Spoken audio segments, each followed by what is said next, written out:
going into it, I know Libby and I met a handful of times leading up to it, kind of trying to figure out from the beginning how the Onion was relevant to this conversation and what we thought we should share with people. So a lot of that was like, we kind of just decided to explain sort of how the Onion works, how we've worked with politics, and how we could best sort of explain our approach to Trump. And I think just coming out of this, I'm feeling like so lucky to have gotten the exposure to sort of all of these amazing different voices in media, and I think really hearing sort of the different perspectives and approaches people take, I just feel very refreshed, and I think this is such an awesome opportunity for students that, I hope everyone got to see at least one of these. It's really cool. I think all of these events are sort of fascinating and eye-opening. I mean, I feel like I'm leaving here more inspired than when I arrived. And I think it's an important opportunity, I think, for students to see just the breadth of opportunities available for them. I mean, when I first looked at the list, I thought, what are we doing here? We're the Onion. These are Pulitzer Prize winners. These are straight reporters. These are people who have access to the president. What's the little Onion doing here? But I think it just has been sort of highlighting how the world to a college student is just full of possibility right now. I learned that the domestic perspective on American politics and the Trump presidency is a slightly different one than the foreign or international perspective.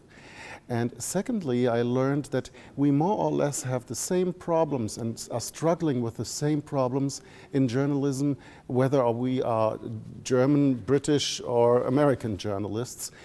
We are struggling with problems all over the Western world right now.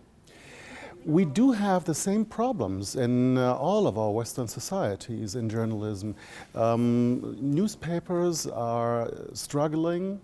The internet is becoming ever more important as a source of news. Social media are becoming more important. We have to adapt to that. That is one of the problems.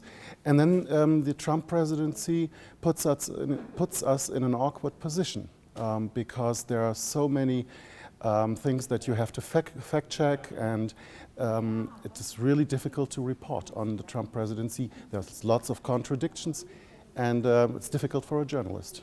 As with every single journalism event that the university has, I just want to know more about what people in the actual field have to say. It's always good learning about people that are actual professionals.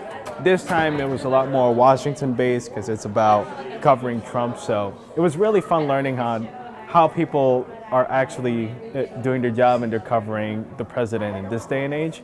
And I just wanted pointers because it's a really interesting time we're living in with news. So just being able to talk to people and ask how they're just handling things day to day, it's just something that I wouldn't really get if I'm just in a classroom. Sometimes when you're in Athens, there's this small town feel, so you kind of feel a little disconnected from the rest of the country and what's going on. You know, they call it a little bit of an oasis for a reason, but small Athens is a part of the national conversation as any other place in the U.S., and they should be made aware of what's going on. There's an importance on news and just information, and we can't deprive the people of Athens of these kind of events.